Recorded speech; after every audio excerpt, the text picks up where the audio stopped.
Happy Father's Day to you fathers out there. And welcome back, youth. Our youth went on a mission trip this week. They've been gone for a week. Went up to North Carolina to help folks out and to have a little fun too. Glad to have you back. And Huxley Scott, thank you. Wow.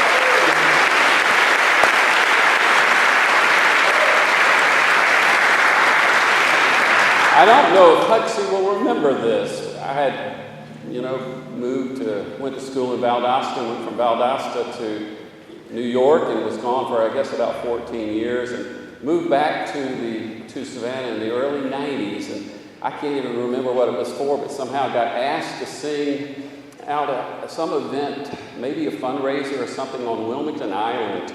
And they said some woman would be singing with me too. We both did a couple of songs, and I think we may even did a song together right on the spot or something. But I just couldn't believe it. I said, I just came from New York, and she needs to be in New York. She's amazing. Wow. And we hope, Huxley, I hope we can get you back here this summer. They'd love to have you back. I know.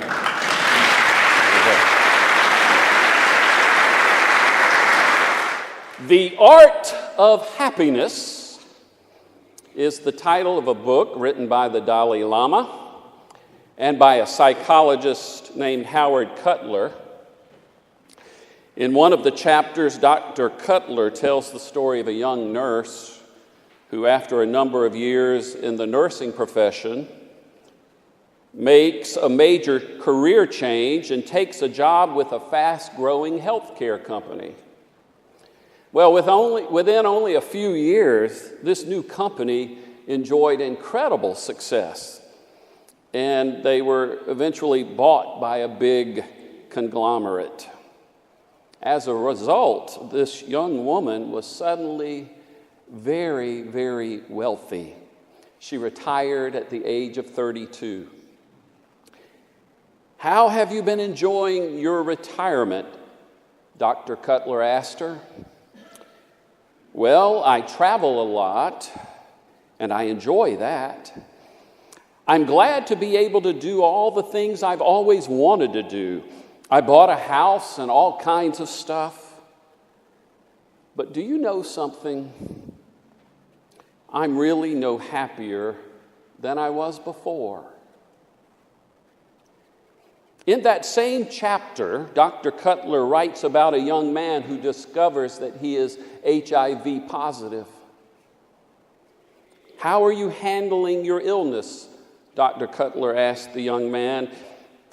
Well, the first year was tough. I had great difficulty admitting to myself that I was really HIV positive. It was very, very difficult. But then something changed. Today, I enjoy every day as I never did before. I am happier than I have ever been. I appreciate things. I enjoy the little things of my life. What happened?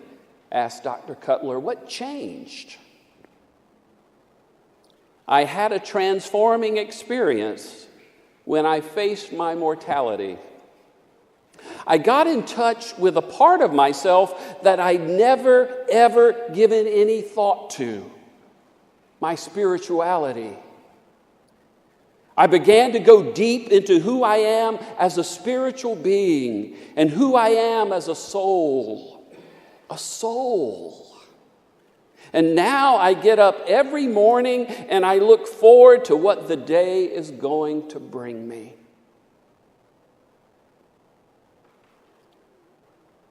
I got in touch with a part of myself that I'd never, ever given any thought to, he said. David Bowie's masterpiece song, Space Oddity, begins with a haunting, ethereal tunes, sounds, and then we hear the words, ground control to Major Tom. Ground control to Major Tom. Ground control is trying to get in touch with Major Tom, who is out in space. Ground control is trying to offer support and encouragement. comfort, guidance, and even blessing. And we wonder if the connection has been made. Is Major Tom listening? Is Major Tom connected? The young man said, I got in touch with a part of myself that I'd never ever given any thought to, my spirituality. There are people who just see the material world, the physical world, who don't seem to have an awareness of a spiritual world. Or maybe they simply don't have a desire to develop their spirituality. And then there are people like you and me, people who attend church. We know there is something more than the physical. We're interested in our spirituality, and we're trying to grow. And there are many of us who could say, we wish it was going better. In fact, sometimes we're very frustrated with how it is going. Frustrated with our prayer life. God seems absent. Nothing seems to be happening. We don't seem to be connected. Ground control doesn't even exist. And if it does, our modems must be off because nothing is getting through. Well, I have some good news for frustrated space travelers trying to get in touch with ground control.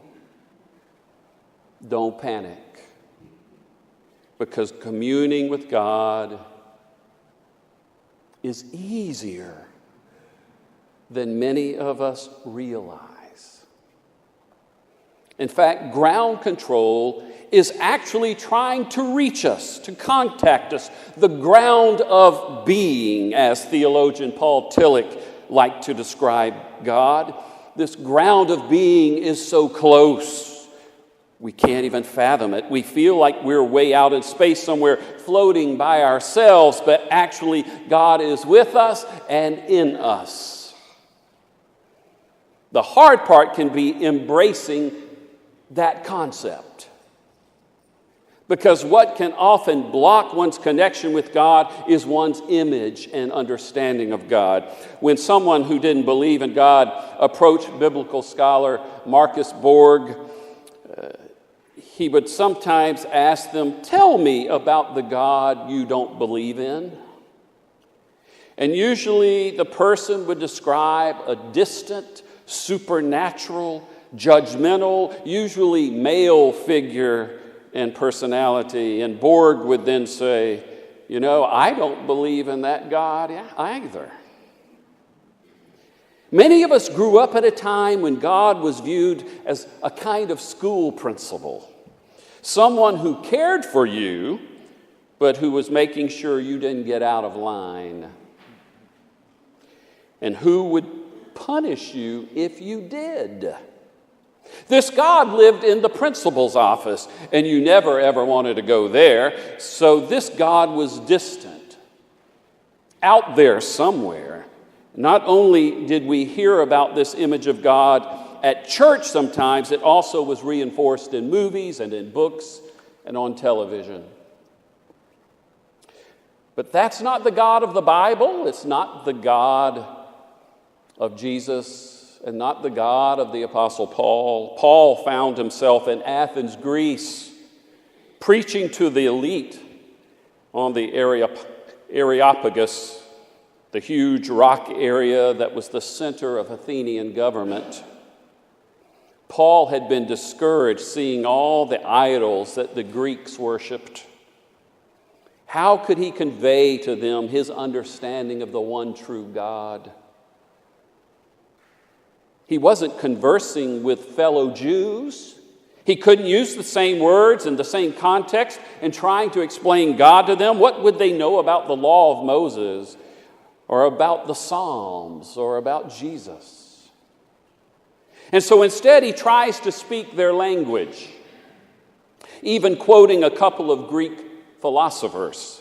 Paul is concerned that the focus on these idols will prevent the Athenians from making a connection to the living God. He tells them that they are looking for God in all the wrong places. He says, God is available to you. God is not far from us, and God wants us to reach out to Him and connect with Him. For in God, Paul says, we live and move and have our being. In fact, he says, we are God's offspring, spiritual beings. And so Paul is saying that God is everywhere. God is around us, God is beyond us, and God is in us. Jesus understood this so well, probably better than anyone else. He grew up memorizing the Psalms. He took to heart Psalm 139 that we read today. Lord, you know when I sit down and when I rise up. Where can I go from your spirit? If I climb up to heaven, you're there. If I make the grave my bed, you're there too. If I take the wings of the morning, like Major Tom, or dwell in the uttermost parts of the seas, even there your hand will lead me. Wherever I am, there you will be. Jesus learned about the prophet Ezekiel and how God said, I will put my spirit in you, within you, and help you walk in my ways. Jesus knew that God was around him, beyond him, and in him. What Jesus was, historically speaking, was a spirit-filled person in the context of Judaism. All that he was, all that he taught, all that he did flowed out of his own intimate experience of the world of spirit. Now hear this. Jesus is one of us. He is the embodiment of human possibility. He shows us our capacity for knowing God, connecting with ground control, connecting with the ground of being. God is in you, with you, and for you too. I realize that this can be hard for us to believe and understand. We're so indoctrinated by and with the physical world. What we can see, hear, and touch. Like the Greeks with their idols, we like to physically see things and touch things and hold things. It's so hard not to make things in the physical world our gods, but they can get in the way of connecting with ground control. They distract us from hearing God. They can block the Spirit. Because what many of us tend to do is measure and judge our prayer life, our connection with God, the same way we see and measure and judge things in the physical world. And as long as we do that, we will be frustrated. We will feel as though nothing is happening in our prayer life, as though we are not connected with God, as though God is not there. You can't see it in the same way. You know, when I'm with my wife, Sherry, and we want to communicate or we want to be intimate, I will say something to her and she may hug me. She may even kiss me. That's not going to happen with spirit. Do you realize that? That doesn't mean something's not happening or will happen. In the Gospel of John, Jesus talks about the Spirit being with us, a comforter, a helper he'll give us. And Jesus is clear that what he is giving us is different than the physical world. Not as the world gives do I give to you. If we see it, judge it the same way, we will be frustrated. If we want to connect better with God, we need to be more comfortable, more accepting, and more trusting of the spirit world. And we have to stop judging the things of the spirit the way we judge things of the physical. It's different. Part of what this means is that we need to feel more comfortable with mystery. That can be challenging for us because mystery means we don't know or understand everything, which means we don't have control. And we like to be in control, don't we? So in order to connect better with God, to draw closer to God, we have to trust God and the world of the Spirit. And when I say the world of the Spirit, I'm talking about another dimension or layer or level of reality in addition to the visible world of our ordinary experiences. There are occasions, and many of you have experienced it. There are occasions when the spiritual world and the physical world come together in some powerful, meaningful way. We sometimes call them here wow moments or God moments. The Celtics call them thin moments or thin places where the veil between heaven and earth seemed incredibly thin. Just because we don't see or experience that all the time doesn't mean it's not happening or not real. God, the Spirit, ground control pervades all that is, even though we often do not see it. Some irony here, scientists who sometimes used to be known as naysayers to religion and the spiritual world are starting to use more and more spirit language. Did you know that? We keep learning more and more, and scientists have to keep revising their view of the universe because of all of the surprising things about the great mystery they discover. So we need to contact and connect and commune with God, be in relationship with God, but how? How do we do it? The late, great Marcus Borg said, "For me, prayer, addressing God, paying attention to my relationship with God, is about reminding me of the reality and presence of God in the course of my day and days. It is about centering more deeply in God and about opening to God. It helps me to be more centered, more present, more apprehensive, more appreciative." And so the first step to communing with God is believing that you can do it. To affirm that God is with you, to affirm that you are a spiritual being having a human experience. So connecting to the spiritual world is like going home because you're a spiritual being. To believe that God is wanting to connect with you because God is love. Secondly, I suggest we follow the advice of the 46th Psalm. Be still. Psalm 46 says, "Be still and know that I am God." Find that stillness and let it help you find your center, your balance. This can seem awkward at first since our culture does not practice stillness or quietness or listening.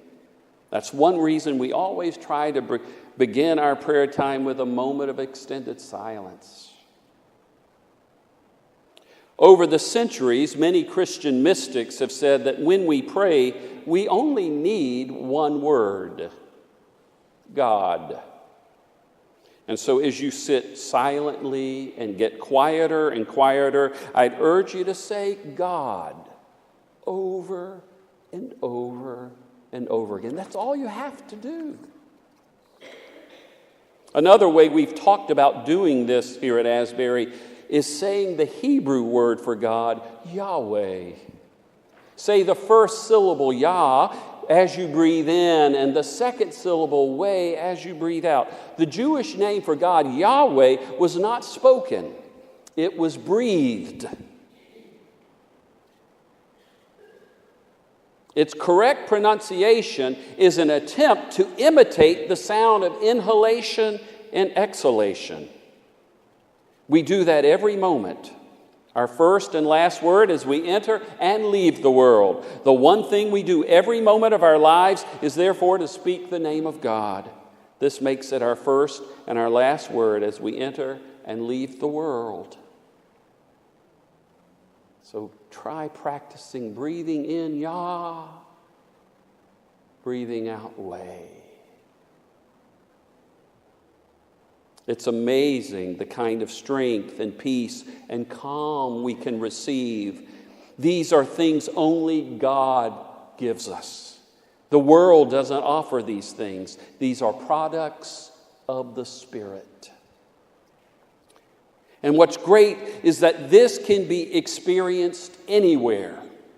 You can be on the other side of the planet or up in space. Your friends and surroundings may change. You may have no one with you.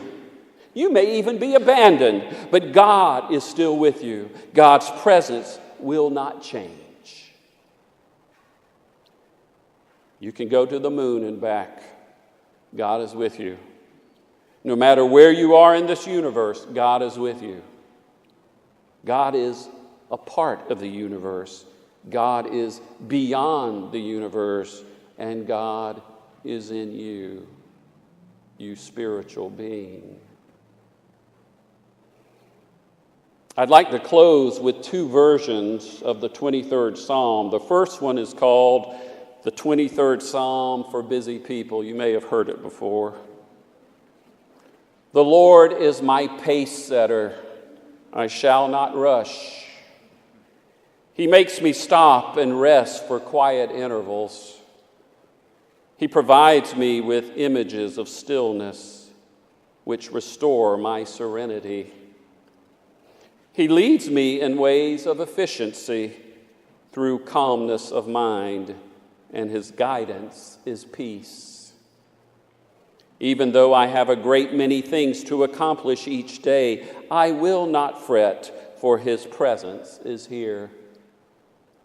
His timelessness, his all-importance will keep me in balance. He prepares refreshment and renewal in the midst of my activity by anointing my head with his oils of tranquility. My cup of joyous energy overflows. Surely harmony and effectiveness shall be the fruit of my hours. For I shall walk in the pace of my Lord and dwell in his house forever. Here's the second one. The Lord is my shepherd. That's relationship. I shall not want. That's supply. He maketh me to lie down in green pastures. That's rest. He leadeth me beside still waters. That's refreshment. He restoreth my soul. That's healing. He leadeth me in paths of righteousness. That's guidance. For his name's sake, that's purpose. Yea, though I walk through the valley of the shadow of death, I will fear no evil. That's protection. For thou art with me. That's faithfulness. Thy rod and thy staff, they comfort me. That's comfort. Thou preparest a table before me in the presence of mine enemies. That's hope. Thou anointest my head with oil. That's consecration. My cup runneth over. That's abundance. Surely goodness and mercy shall follow me all the days of my life. That's blessing. And I will dwell in the house of the Lord. That's security forever. That's eternity.